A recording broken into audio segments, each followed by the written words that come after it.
El Teatro Nacional de Panamá nunca había sido testigo de una confrontación tan brutal entre el poeta de la salsa más respetado de América Latina y una mujer que representaba todo lo que él despreciaba de la burguesía oligárquica.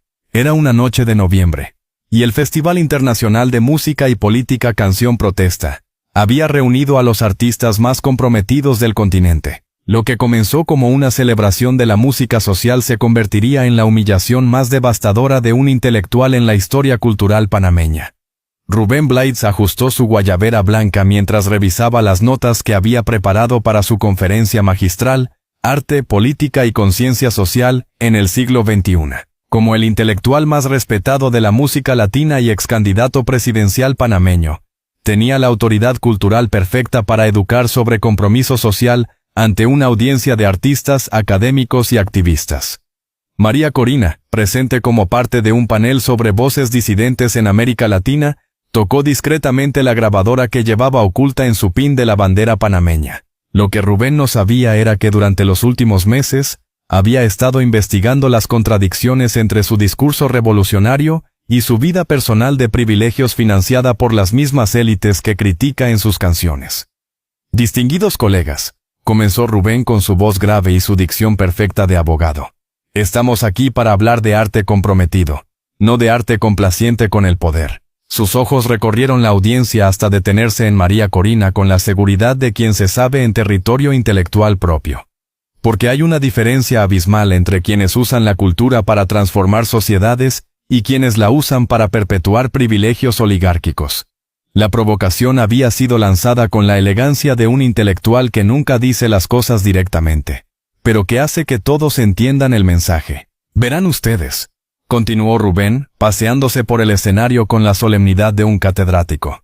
En nuestra América Latina tenemos dos tipos de voces públicas, las que surgen del pueblo y hablan para el pueblo, y las que surgen del privilegio y hablan para perpetuar ese privilegio. La audiencia, compuesta principalmente por intelectuales progresistas, asentía reverencialmente.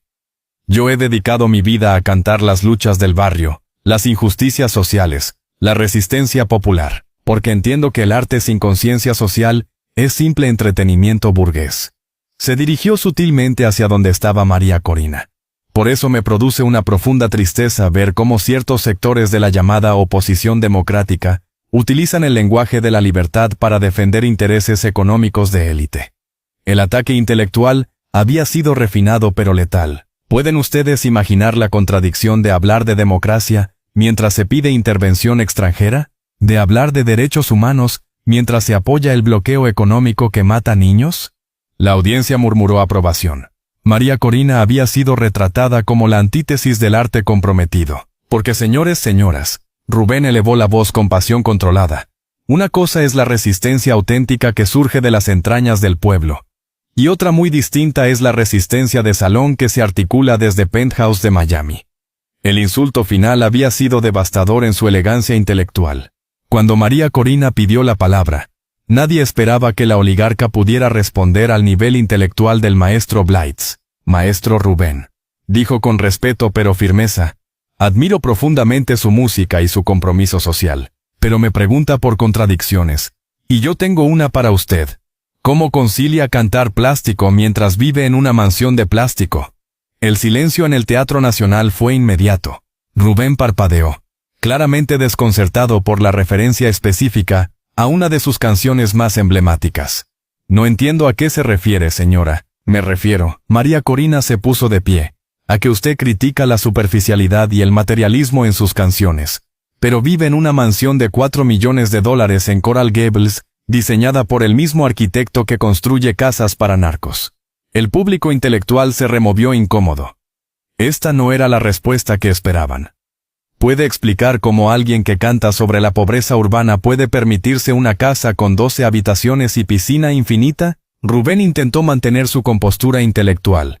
Mis ingresos provienen de mi trabajo artístico legítimo. ¿Su trabajo artístico? María Corina sacó documentos de su bolso. Se refiere a los $2.3 millones anuales que recibe del gobierno panameño como embajador cultural.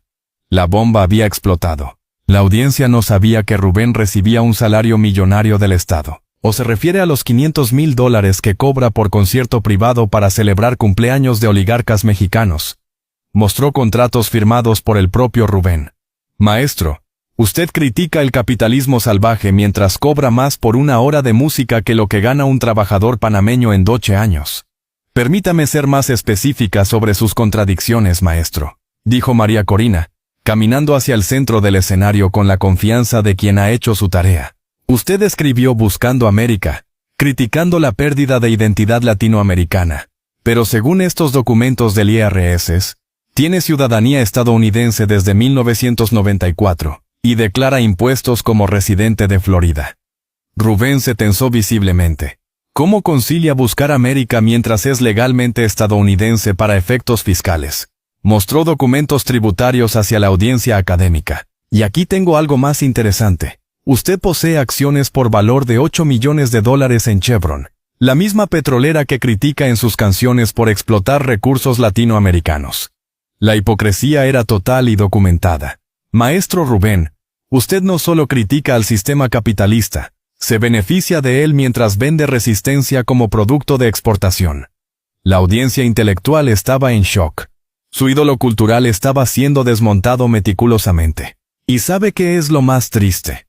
María Corina se acercó al micrófono principal, que sus canciones realmente son hermosas y poderosas, pero su vida personal las convierte en mercadotecnia, no en arte. Rubén intentó recuperar terreno. Mis canciones trascienden mis circunstancias personales. ¿Trascienden? María Corina soltó una risa amarga. ¿Cómo trasciende cobrar $100,000 por cantar Pedro Navaja en la fiesta de un narcotraficante colombiano? Aquí tengo algo que creo que la audiencia debe conocer, dijo María Corina, sacando una grabadora de su bolso. Esta es una conversación entre usted y Joaquín Guzmán Jr., hijo del Chapo, negociando un concierto privado en Culiacán. La voz inconfundible de Rubén llenó el teatro. Mira, chamaco, yo no pregunto de dónde sale la plata. Mi arte es universal. Si tu gente quiere escuchar salsa con conciencia, yo se las canto por el precio correcto. El escándalo era total. El poeta de la resistencia popular había estado cantando para narcotraficantes. ¿Sabe qué cantó esa noche, maestro?, preguntó María Corina. Tiburón, su himno antiimperialista, en una fiesta donde se celebraba el tráfico de cocaína hacia Estados Unidos. La ironía era devastadora. Usted convirtió la música de protesta en entretenimiento para criminales, cobrando más por esa noche que lo que ganan 1,000 maestros panameños en un año. Rubén se desplomó en una silla, visiblemente quebrado. Pero lo que más me duele, continuó María Corina, no es su hipocresía personal. Es que usa su prestigio intelectual para atacar a quienes realmente arriesgamos todo por la libertad. Se dirigió directamente a él. ¿Sabe cuál es la diferencia entre usted y yo, maestro? Yo no vendo resistencia, la vivo. María Corina se dirigió a la audiencia de intelectuales y artistas que había venido a adorar a su ídolo cultural. Estimados colegas, dijo con la autoridad de quien acababa de ganar un debate imposible. Esta noche hemos visto algo muy importante sobre la diferencia entre arte comprometido y arte complaciente. Caminó por el escenario que ahora le pertenecía. El arte comprometido no se mide por la retórica de las letras, sino por la coherencia de quien las canta.